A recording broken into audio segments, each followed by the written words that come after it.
All right, guys. Well, it has been a bad week, a bad month, maybe even a bad year for Sweet Baby Inc., the DEI consulting firm that kicked off what they are calling Gamergate 2.0. A lot of this started a few days back, and this article from Smash JT goes into a lot of detail revolving this, around somebody who had worked as a consultant for Sweet Baby Inc., working with Ubisoft, and now they're saying they can't even get a job in the video game industry because developers are afraid to work with anybody who's worked for this psychotic group of people at Sweet Baby Inc. And I cannot blame developers for looking at the situation we're currently in and saying, yeah, I don't want that attached to my company, my brand, my game. It's the death kiss, to be honest. So, of course, this person was exposed as being a Sweet Baby Inc. former employee. They consulted with the New York Times to try to smear the Japanese backlash against Assassin's Creed Shadows as being nothing but a bunch of Westerners using Google Translate to pretend to be Japanese. Then it came out that this person, she herself, cosplaying as a man, I believe, was using a fake name and anime moniker instead of her real name. Never lived in Japan as far as I can tell. I don't even know that she speaks Japanese fluently. So again, a lot of suspect information coming about this person. And of course, this was all exposed through a Twitch stream that has since been yeeted off the platform, so you can't even watch it anymore. I'm pretty sure Smash has the video on his website, though, so you can watch that there. Now today we're seeing reports that Square Enix has been delisted from Sweet Baby Inc.'s client list off their website. And sure enough, if you look at the current clients on their website, Square Enix, nowhere to be found. And of course, you can see a screenshot where they were here before, sitting here in the second row, and now they are gone. So, ironically, Savvy Artist points out that the contracts that are not being renewed across the board for many could be indicative of, again, issues in the video game industry where there's cutbacks and whatnot. But, you know, we have to wait and see what happens. We're not going to know for sure where this shakes out for a couple of years until we see that some of these companies have actually wisened up and said, we're not working with these DEI consultants anymore. She says the gaming industry is getting shaken up and investors are not happy with lack of profits.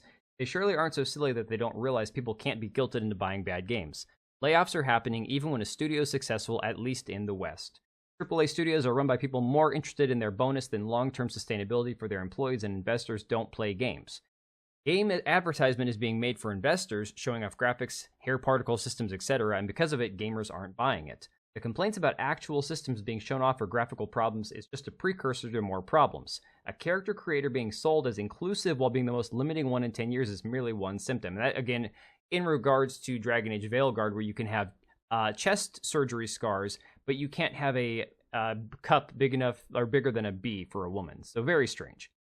If they can't even get that right, how do you expect the rest to be done right? SBI similarly was a symptom, the whole of the disease right now in the gaming industry. And again, going on this topic here, this train of thought about them being a disease, now we're seeing today this article from That Park Place discussing how a Sweet Baby Inc. employee has admitted that their ultimate goal is burning the games industry to the ground. Guys, these people are psychotic.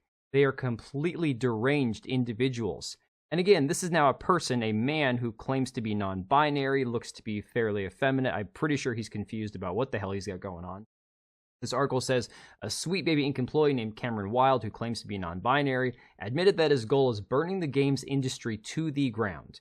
In a presentation titled How to Get Away with Murder, Subverting Genre Expectations at the Game Developers of Color Expo. And let me ask, guys, again, I know I have some game developers who follow the channel, some indie people, some people who have worked in the AAA game studio. Can you guys tell me why we need a Game Developers of Color Expo? Is there really a reason for this? Are any of you guys ever, especially if you are a minority, an ethnic minority in the United States, have you ever struggled being a better programmer because of your ethnicity? Like, give me a break. These people are nuts.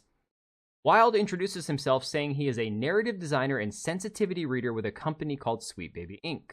Wild, who according to Moby Games worked on Tales of Kenzera, Zao, Suicide Squad Kill the Justice League, Alan Wake 2, God, man, there's some bangers in there, The Crew, Motorfest, Kingdom 80s, and God of War Ragnarok, then declared, the stories we tell each other are way more than entertainment. They are how we create debate and preserve our collective values and beliefs, and we can and should make better, more expansive, more representational content. Now, before we jump too far into the article, there is there's a thread put out here by Packer Girl on Twitter discussing point by point his presentation and what he had to say in it. And of course, you can see right here, it says, "So why am I still here? To stop people who are uncomfortable hearing that not every story is theirs to own. To prove that space where whiteness doesn't have to live is where some of the best stories are told. When you do genre well, it's about going deep into that well of discomfort and telling a story that has bite. Those are the kind of stories that make me feel real." Seriously, why are you here again? Blazing Saddles is... Oh, we're going to go... Okay, let me just play the video for you about Blazing Saddles. We'll get into that in a minute. They also claim that the purpose of sensitivity work is not to tell easy stories or boring stories, it's to tell stories that resonate.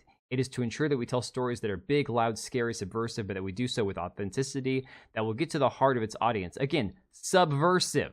Freaking subversive, okay? Now, from Kirsch Verstall here, we have this video. It's a 2-minute clip. I'm just going to play the whole thing.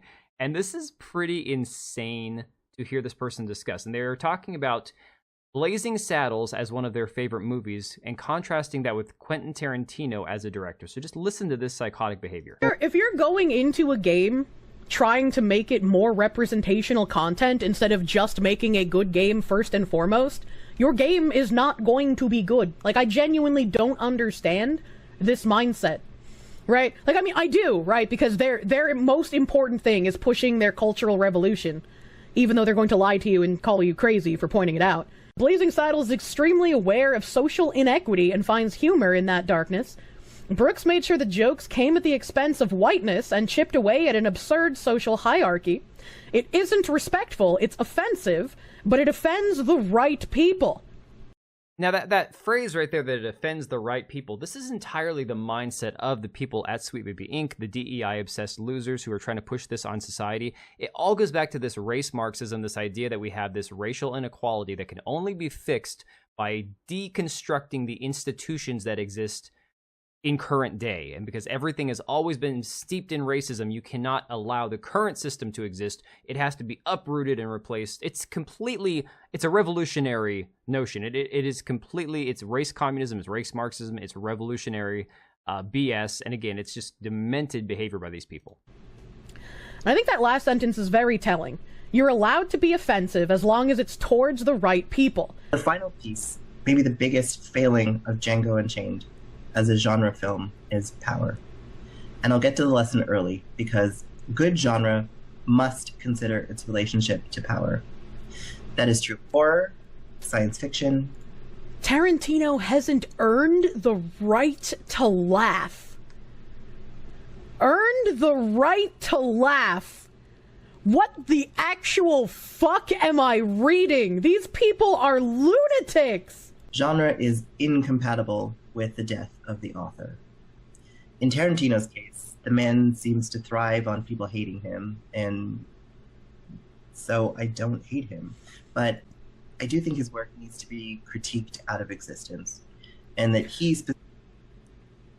I don't hate him, I just think his work needs to be critiqued out of existence.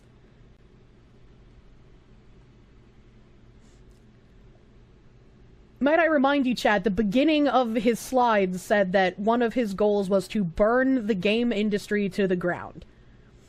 And I think right there that last statement, critiqued out of existence, he's talking about Quentin Tarantino as if Quentin Tarantino in his films has done something explicitly harmful to marginalized people. And here's the thing, I'll be honest, I'm not a Quentin Tarantino fan. I've never liked a single movie of his I've seen.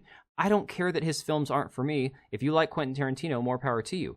But again, these people at Sweet Baby Inc., these people who exist who are trying to undermine every institution in our society, from video games and entertainment, music, movies, you name it, these people are nuts and they need to be rejected. Every time that these games, anybody who works for a game consulting company like this, the DEI agenda being pushed, anytime they work on a game, that game needs to fail because a message needs to be sent.